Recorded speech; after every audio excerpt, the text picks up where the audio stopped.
Level 1, the paper account. Cubicle 4. 20:14 p.m. on a Tuesday. The spreadsheet blurs. You minimize it and open the browser tab.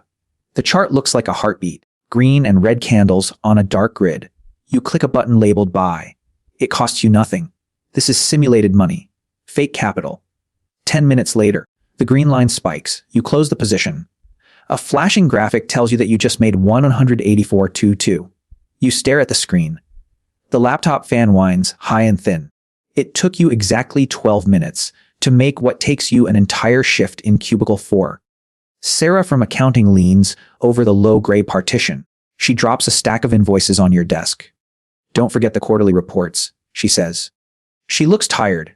You look at her, then back at the 184.22. You feel a sudden, quiet superiority.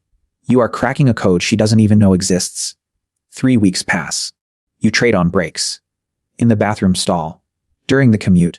You turn 10,000 of fake money into 14,612.89. You convince yourself it is easy. It is just pattern recognition. Buy the dip. Sell the rip. You watch YouTube videos of teenagers in leased cars. You open a real brokerage account on a Thursday night. You link your checking account. The transfer takes 3 business days. You sit alone in the dark bedroom and wait for the deposit to clear. You are finally ready to be rich. Level 2, the baptism by fire. Monday morning, 8:29 a.m. The market opens in 1 minute. Your real account balance shows $2,500, real dollars. It is the money you saved for a used car. Your palms sweat. You wipe them on your jeans. The bell rings. The chart explodes. You buy 50 shares of a tech stock. The price immediately tanks. It drops 80 cents in 4 seconds. You freeze. The screen flashes red. Down for $40, then down R85 to 50. You panic sell. You just lost a day's wages in 90 seconds. The laptop fan whines high and thin. You join a free Discord server to figure out what went wrong. It is chaotic. Emojis, rocket ships, screaming text. You start talking to a guy named Marcus. He uses an anime profile picture. "You got shaken out?" Marcus types. "Market makers hunt your stops. You need more leverage." Marcus started with 500 and says he made $3,400 last week trading options. You listen to him. You study options chains until 3:14 in the morning. Your eyes burn. The next day at work, Sarah asks if you want to get lunch. You say no. You are staring at a 5-minute chart on your phone under the desk. You buy a call option for $135. It expires on Friday. You do not eat your lunch. You watch the flickering numbers. You physically sit there in the cold chair, but your mind is no longer inside the office. Level 3, borrowed money. Month 6. 9:15 a.m. You apply for a margin account. It takes 3 clicks. They approve 4x buying power. You deposit $4,000 from a credit card cash advance. You now trade with $16,000. You feel untouchable. You buy leverage ETFs. The swings are violent. You make $612.40 before 10 a.m. You text Marcus a screenshot. He replies with 3 fire emojis. "We're leaving the matrix." He types. You laugh. A loud, sharp bark in your empty apartment. You called in sick today. You call in sick a lot now. The laptop fan whines, high and thin. You stop looking at the prices of things at the grocery store. A 4.99 coffee is just a rounding error on a green candle. But the red candles are deep. Thursday afternoon, the market tanks. An interest rate announcement.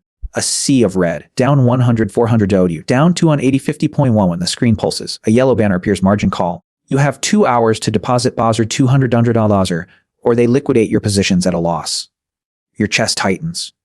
Cold sweat on the back of your neck. You check your bank app. 3D49.1. You borrow the rest from a payday loan app at 29.99% interest. You save the position. You breathe. You check your work email. Sarah has messaged you. "Hey, you missed the department huddle. Boss is asking." You delete the email without reading the rest. Level 4, the ghost shift. Year 1. 4:30 a.m. The glow of the monitors is the only light in the room. You bought a second screen on Klarna. 3 payments of $89.33. You trade the London session now. Sleep is a liability. You stare at candlestick patterns until they burn into your retinas. Bull flags. Double bottoms. You see them in the tiles of your shower. Your account balance sits at $7,420. It was $18,000 last Tuesday. The volatility is chewing you up. Marcus hasn't logged into the Discord server in 9 days. His last message was a blurry screenshot of a $9,000 order loss on 0-day options. Taking a break, man, he wrote.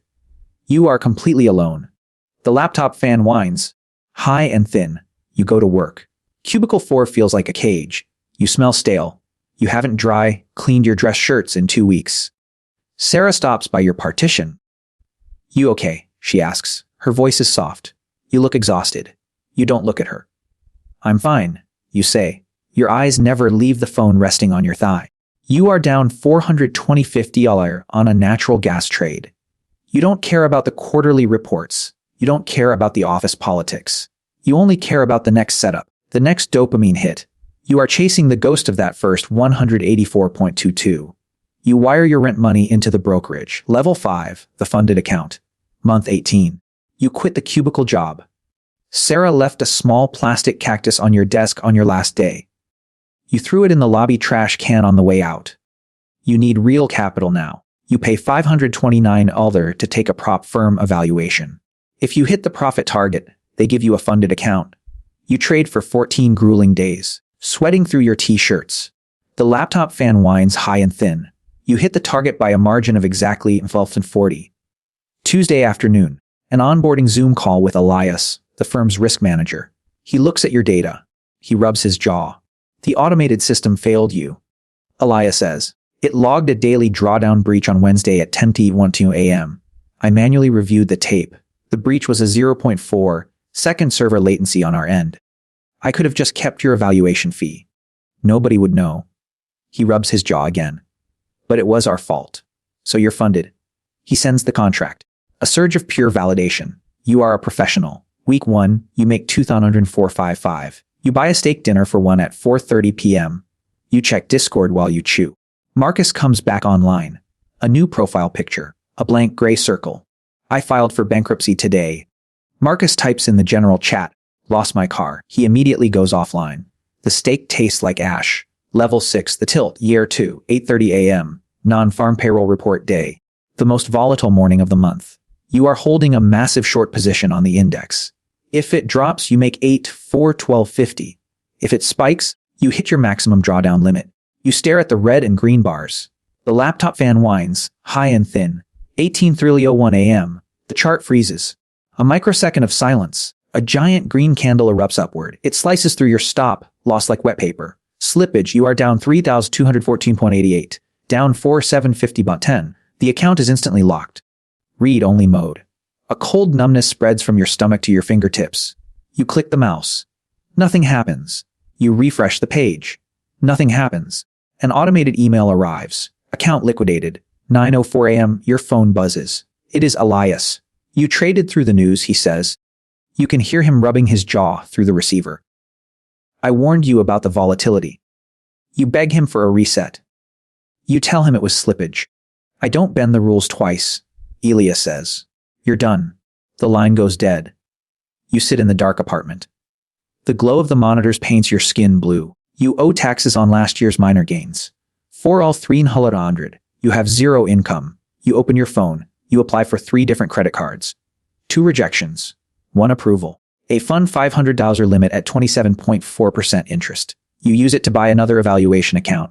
Level 7, the spiral, year 3, 11:42 p.m. You don't have monitors anymore. You pawn them for $115 apiece. You trade on a cracked iPhone screen. Crypto micro caps. 100x leverage on offshore exchanges. You are hunting for pennies in the dark. The laptop fan used to whine, high and thin. Now there is just the hum of the broken refrigerator in your studio apartment. Rent is 18 days late. You scroll through your contacts. You text Marcus. Got any setups? The message bounces back. Number disconnected. You look him up on social media. His newest photo is him in a bright blue polo shirt, standing behind the counter at a chain auto parts store. He looks older. He looks awake. An automated marketing email pings your inbox. It is from Elias's firm. A 20% discount on a new evaluation. Don't give up on your edge. The graphic says. You delete it. You open LinkedIn. You haven't checked it in 2 years. Sarah from accounting is the top post on your feed. A photo of her holding a plaque. Promoted to senior financial controller. She is smiling. Her desk is clean. No plastic cactus. You close the app. You open the exchange. You transfer your last 41 wine taigitate from your checking account. You buy a coin named after a dog. You watch the red and green ticks. Down 14 $1, up 1.50. You do not sleep. Level 8 The Loop. Year 4, 2014 p.m. on a Tuesday. Cubicle 12. A different logistics company, but the exact same gray carpet. The exact same low partitions. You are entering shipping codes into a spreadsheet.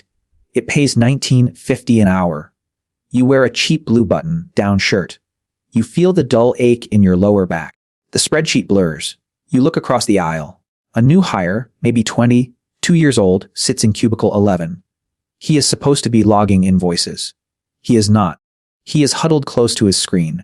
The monitor's glow paints his skin pale blue. You hear a sound. His laptop fan whines, high and thin. He clicks the mouse violently. He leans back, exhales a shaky breath, and stares at his screen. You know exactly what he is looking at.